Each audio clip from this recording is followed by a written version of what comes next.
Welcome to Atlanta Brick Company.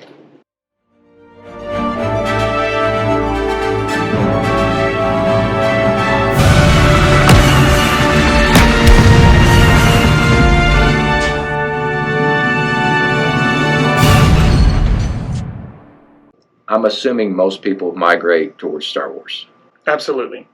and I don't think it'll ever change. No. So A lot of young people like Star Wars too. They're never.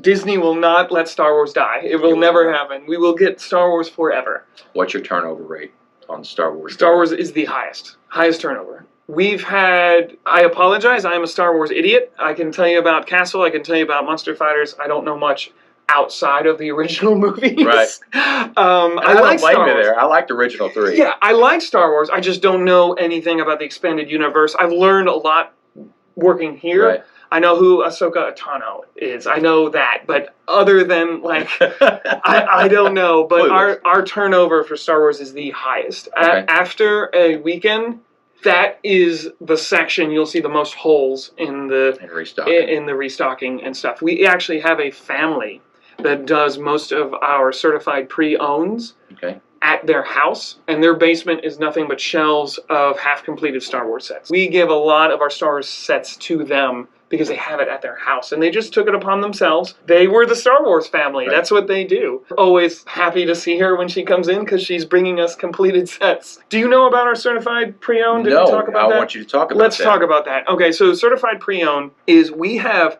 painstakingly reconstructed a set, often in its original box. We'll give you money for your boxes if they're in good condition because we repackage them in their box. Okay. If you see a set around here that has the Atlanta Brick Co. seal of approval, certified pre-owned, that means every piece is in there. Okay. It's in good quality. The minifigures are in great to near mint quality. Okay. We don't put stuff with scratches or smudge. We just won't do the set if we can't find the figs. Okay. And all the stickers are present. We use the BrickLink printout to painstakingly count every piece and make sure it's in there. We bag it up by color, and it has the instructions in there. Okay. So we consider those certified pre-owns like new. Like new. Since we're using BrickLink, every piece is in there, even if it's an alternate piece. So even if it's not used in the build, we'll put it in there. If BrickLink says it's in there, it's going to be in there. Now, we don't do extra pieces. Right. So those extra pieces are not on the BrickLink sheet because they're extra. And guys, when you're building and you've got a couple extra studs, those are extra pieces. Yeah. When you've got a plate or a brick that's left over, guys, that is not extra. You missed something. You missed something. That's true. That's true. So don't think you got 2 or 3 extra plates. Yeah. No, you just messed up. Yes.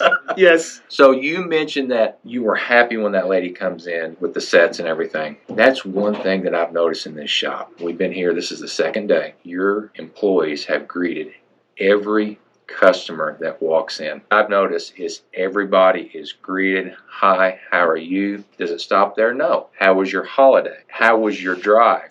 Glad you came and visited us. Where were you from? I'm telling you, Justin, that sets you guys apart right there. Wow. In itself. I'm glad to hear that. That makes us happy. I mean, that is phenomenal right there. What would you recommend to a guy that has never built? I've asked this to other shop owners. He's got $500, $600, $700, and he wants this one Star Wars set, and he's never built. How would you steer that guy? First of all, number one, you'd greet them, right? Just like you said. Right. The number 2 thing Chris always instills in all the employees is that if someone asks that question, you come out of the counter and you take them on the journey, on the tour. You then would start showing them, well, what are you interested in? Everyone's Lego is so subjective. What do you like?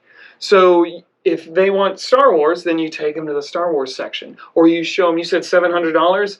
Man, your sky's the limit on that. Right. On some of them. On some of them. So, and they want to build. So obviously built sets are out. They want to build. I would probably steer away from UCS, but if there's someone who wants that challenge, I would let them know, okay, this is considered 18 plus for a reason. Right. So I would warn them about that. Man, I mean, it depends on what they want. Do they want one of those old X-Wings? Do they want the Millennium Falcon? Do they want one of those huge UCS sets? We had the Super Star Destroyer in here one time. So it just depends. I would take them around and see what tickles their fancy. See how they react. Am I getting a smile? Am I getting an on that? And that'll cue me in on what I show them next. We've had kids come in. This happened just the other day. These kids came in, and they were actually kind of rude to Chris.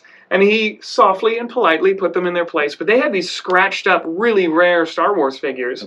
And he gave them a price. And he said, "What? On Bricklink, this is worth $80. And Chris just took off the head and said, "Look, there's a crack under that arm. There's a scratch behind there. We only sell near mint condition. Unless we'll make exception for some of the Star Wars if they're super rare and sought after. But if something's cracked, we throw it in our minifig graveyard to be used to take off the arm later, the good arm, later to build better. We only sell near mint figures. So that 16,000 figs that we talked about, they're all pristine quality. What are your thoughts on the Lego community right now? Because we started off with the pandemic 2 years ago. A lot of people coming into the hobby. What's your thoughts on the growth of the hobby? Is it too fast, too slow? There can never be enough Lego fans. There you go. Make it as fast and as big as possible. Hobbies in general grew over the pandemic. Board games exploded. Collecting exploded over the pandemic. We're seeing a little bit of a slowdown as people get back into their lives. And also, I don't know if I want to mention this, but the stimulus checks that everyone got, people didn't spend that on food and things they needed. They spent it on their hobbies. And so we saw, I think all hobby shops saw this, model shops and everything saw a boon, a slight increase in sales. Well, you just made a comment there, stimulus checks. They were stimulated by the purchase of Lego. There you go, yeah. That made them happy. Yeah, that's right, right. Made you happy. Yeah, it made everyone happy. It's a win-win. Yeah, I say the more Lego fans, the better. I think more adults are rediscovering it. I think the Lego movie definitely really put in people's faces that if you're an adult and you like Lego, it's okay. You're actually kind of cool.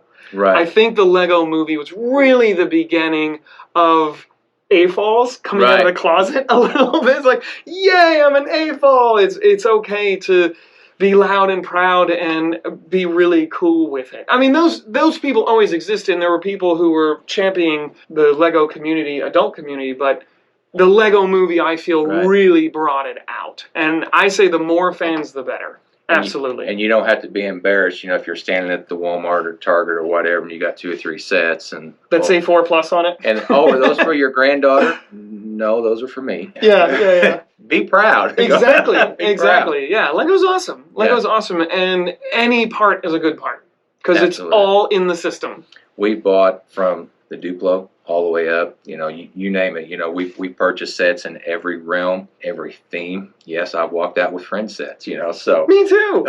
I liked elves. Okay. I bought a bunch of the medium to smaller elf sets because I liked the parts. I liked the dragons. It doesn't matter. It's all in the system. There's nothing to be embarrassed about or say, oh, that's not for me. Okay, 7 to 14. That's a suggestion, people. Come on.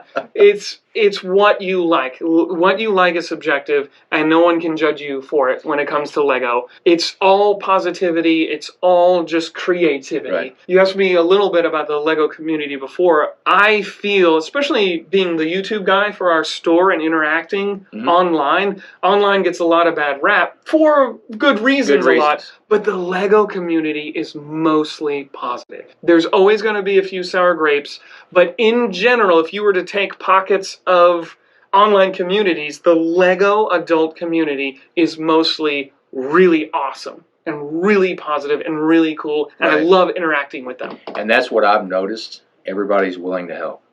Guys, I am not in my studio. I'm at Atlanta Brick Company TV studio, set up for the past 2 days, and they're very helpful. They're very willing to, lend that helping hand, and I've noticed that, abroad in the community, just a wide, spectrum. There's nobody really talking down to anybody. I've noticed other hobbies. It's like, you know what? I figured this out. You can figure it out on your own. Yes. With Lego, a lot of people, it's like, hey, this is what I'm thinking about doing, and somebody may step in and say, you know what? That's a good idea. Let me show you how the process to do this. Yeah.